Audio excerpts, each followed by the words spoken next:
Thanks to Fiverr for sponsoring this video. Alright class, that does it for this school year. I hope you all have an amazing summer, and I'll see you again in the fall. Dang, I can't believe school's already over. I'm gonna do so much this summer. I'm gonna travel, I'm gonna game, I'm gonna work out, I'm gonna make some bread.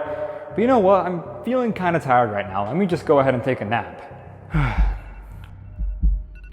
Wait, what? First day of school? The new school year is right around the corner, and this is gonna be your year. This is gonna be the year you build better study habits, get better grades, crush your extracurriculars, and even get enough sleep. Well, hopefully. In this video, I'm gonna cover 8 tips to help you make this your best school year yet. Tip number 1, you're not who you were last year. Chances are you're taking harder courses this year than you did last year, and it makes sense if you feel nervous, especially if you didn't do that well in your classes last year. But I've noticed that students approach this feeling in one of 2 ways, either with a fixed mindset or a growth mindset. Having that growth mindset is critical if you want to do well this school year. A growth mindset is when you believe you can develop your intelligence and your skills through hard work. For example, let's say you get a C on a test. Instead of seeing that C as a setback, you see that as an opportunity to develop your study habits and get a better grade on the next exam. Now, a person with a fixed mindset, on the other hand, believes their skills and intelligence are set in stone. So if they get a C on a test, they're just going to assume that's how the world works, and they're going to think there is nothing they can do to improve their grade. But I'm here to tell you something special. If you are watching this video, it means you have a growth mindset, because you believe that by listening to the advice in this video, that you can improve your academic performance. Now, just to give you an idea of how powerful a growth mindset can be, a paper from Stanford professor Carol Dweck, who actually coined these terms growth mindset and fixed mindset, found that students with a growth mindset consistently outperformed those with a fixed mindset. Here's a quote from one of her papers. Although students with more of a fixed mindset and students with more of a growth mindset entered junior high school with identical past achievement test scores, their math grades differed by the end of their first term and diverged increasingly over the next 2 years. Students with a growth mindset showed continuous improvement, those with the fixed mindset did not. Tip number 2 is to declutter everything, and this one's actually pretty fun. Going into the new school year, you're going to declutter in 2 stages. First, you're going to declutter your digital workspace, and then you're going to declutter your physical workspace. So to declutter your digital workspace, I want you to head to Google Drive, select that mess of files that's just sitting there, and move everything into a folder called Archive. Boom, there we go, everything probably looks way cleaner now. But we're not done just yet. Now I want you to create 3 folders called Classes, Extracurriculars, and Other. In the Classes folder, you're going to create a folder for each of your classes, and you're going to color code them according to this guide. Look, this is the only correct way to do it. If you disagree, you can argue in the comments. In the Extracurriculars folder, you're going to create a folder for each of your clubs and activities, and then in the Other folder is where you'll keep everything else. And of course, you can also add other folders like Personal Finance and Health, but these are the 4 base folders that I think every student needs. Oh, and by the way, if you have any important documents in that archive folder, just pull it out and move it where you need it to be. Oh, and also clean out your email inbox, because I know you have thousands of unread emails. Unsubscribe from newsletters you don't care about, subscribe to my newsletter, which is linked in the description, and then also delete any messages that you don't really need anymore. Now, decluttering your physical workspace, on the other hand, is a bit more straightforward. Get rid of all the garbage that's in your backpack, get rid of all the garbage that's on your desk, and also get a desk organizer to store all your stationery. This way, if you're ever at your desk and your backpack's far away, you don't have to trudge across your room or the entire house to get what you need. Tip number 3 is to reduce the noise. You have to eliminate any distractions that can hold you back this school year. I want you to grab your phone and delete any apps that are wasting your time. And don't do this based on a vibe check. Look at your screen time and look at the apps that you are using the most every single week. Now, I either want you to delete these apps or set up time limits. But make sure your time limits aren't too aggressive, like don't set a time limit for 5 or 10 minutes, because chances are whenever that notification pops up, you're just gonna dismiss it. Instead, look at your average usage and set your time limit accordingly. For example, if you're using YouTube for an hour a day, preferably to watch my videos, start off by setting your time limit to 45 minutes a day. Then the following week, you can set it to 30 minutes a day. But jumping straight from an hour to 30 minutes or even 15 minutes might feel a bit too aggressive. Now, if you want to go even one step further, I recommend that you use focus mode, which will block out notifications from people and apps for a certain amount of time. iOS already comes with the work focus that you can use whenever you need to lock in. But even then, let's say you still get distracted and cannot focus for the life of you. I have a quote, or I guess a question that I want you to think about. How do I want to wake up tomorrow? I heard this from Dr. K, who is a phenomenal YouTuber who I actually met recently, and it felt like a huge wake-up call for me. Like, just think to yourself, if you don't do your work right now, how will you feel the next morning? And that thought alone should be enough to motivate you. Alright, tip number 4 is to lean in. And this really isn't a tip. This is more of a request.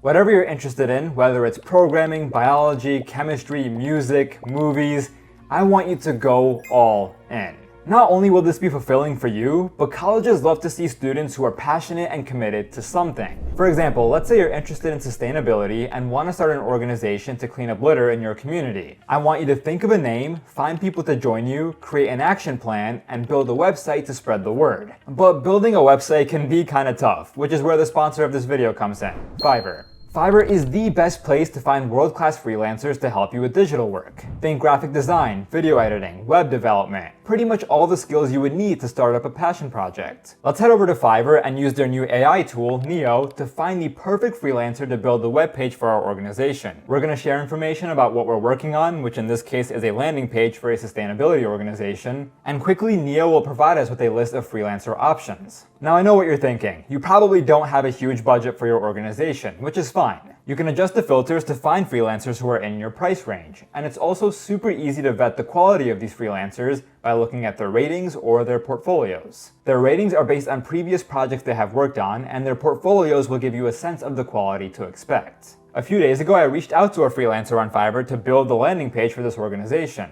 I reached out to Xavier, who clearly knows what they're doing in terms of design. We had a little back and forth about the project details, and within a couple days, they came back to me with a fully functional website. Now, you can use Fiverr for a lot more than just web development. You can also use it for video editing. You can also use it for graphic design. The point here is to make sure that you are focusing on the parts of the project that matter most and delegate everything else. So in the case of this organization, you would need to spend most of your time getting people on board and hosting initiatives. And it's the freelancers on Fiverr that can help with everything else so you can bring your vision to life. Head over to fiverr.co/Gohar to check out the services available to you and use code GOHAR for 10% off. And now let's get back to the video. Tip number 5 is to create an organization system. Before the year starts, you need a place where you can keep track of all your academic and all your extracurricular responsibilities. However, not all organization systems are created equal. I find that students use organization systems that span 4 different levels. Now, the level that's the best fit for you depends on the kind of person you are and the amount of stuff that you have to do. Personally, I use a level 4 system today. So level 1 is using a pen and a notebook, which I believe is highly underrated. Many people assume that a pen and a notebook isn't enough.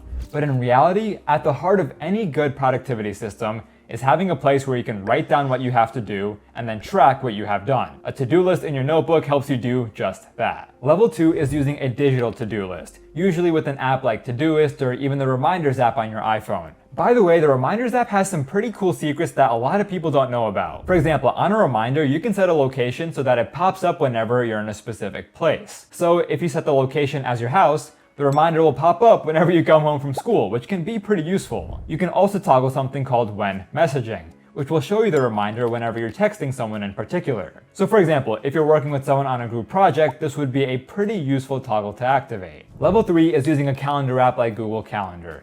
And calendar apps are beneficial because you can track what you have to do and then also when you're going to do them. I highly recommend using a calendar app if you're an upperclassman because I imagine that you are juggling a ton of different things. Create blocks in your calendar for classes, extracurriculars, study sessions, workouts, and everything else. This method of creating blocks in your calendar is known as time blocking, which I believe is extremely useful if you're a student because students drastically overestimate the amount of time they have. Only when you time block your responsibilities do you get a sense of how quickly you have to work and when you have to work. Now, level 4 is using a productivity app like Notion to create an operating system for your life. Some people also call this a second brain. This is a digital system that allows you to track your assignments, your exams, your extracurriculars, your workout routine, your finances, your college applications, and so much more. Later this fall, I'm actually going to release my own Notion template, which I believe is the ultimate system for students who want to stay organized and get ahead in every aspect of their life. If you want to be notified when it comes out, fill out the interest form in the description of this video. Tip number 6, study when you don't have to.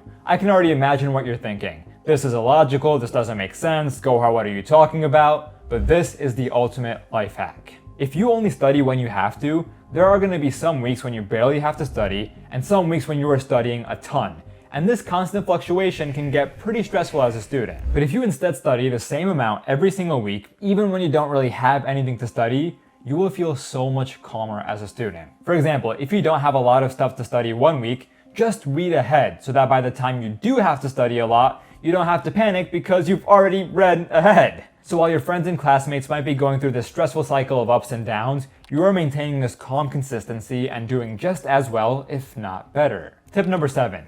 Don't do it solo. The reason I did so well in high school was because my best friend challenged me. We were on the exact same wavelength, we had the exact same goals, we had the exact same vision, and having that person in my life helped me stay motivated. Why? Because I had someone holding me to higher standards, someone who was cheering me on, and someone who could support me in times that I was feeling super stressed. For example, while I was going through the college application process, my friend and I helped each other stay on top of everything. Because we both were applying to the exact same schools, we were able to keep each other in check and keep each other motivated. If you can find someone in your life, whether it's an adult, a friend, a family member, a parent, to be that source of inspiration or support, you are going to excel this school year. Now, if you don't have someone in your life who can hold you to these goals, don't worry because you have this community. Drop a comment with what your goals are for this year and try to make it detailed. Don't just say, I want better grades. Okay, and if you're watching this video days, weeks, or even months after I published it, I want you to go into the comments and check in on the people who left the comment. See how their goals are going and see if they're staying consistent.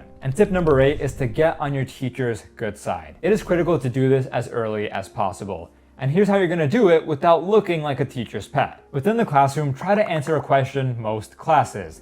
Don't try to answer every single question because then you'll just look like a tryhard. But your goal is to show that you care about the class and show that you're engaged. And then of course you also want to ask questions, but make them thoughtful. For example, don't ask your teacher to define a term or repeat what they've already said. Instead, ask them a question that they might have to think about for a second. And these tend to be the questions that start with the why or a how. If you want to go even further, you can email them a question after class. Though I feel most teachers are kind of split about this. Some might be impressed by the email and appreciate your thoughtfulness. Others might think that you're just being lazy and should look up the stuff yourself. And finally, getting on your teacher's good side isn't just about getting good grades and being smart. It's also about getting your teacher to like you as a person. So be friendly with them, chat with them before and after class, and don't force it. Just try to be a genuinely kind, thoughtful, and interested person, and I guarantee you that your teachers will like you. And with that, we have wrapped up today's video. If you haven't already, join my Discord server where we have over 170,000 students from around the world helping each other with homework, college applications, and so much more. Join my newsletter, The Studious Student, which is linked in the description of this video. And then thanks again to Fiverr for sponsoring this video. Head to fiverr.co/Gohar to check out the services available to you and use code Gohar to get 10% off.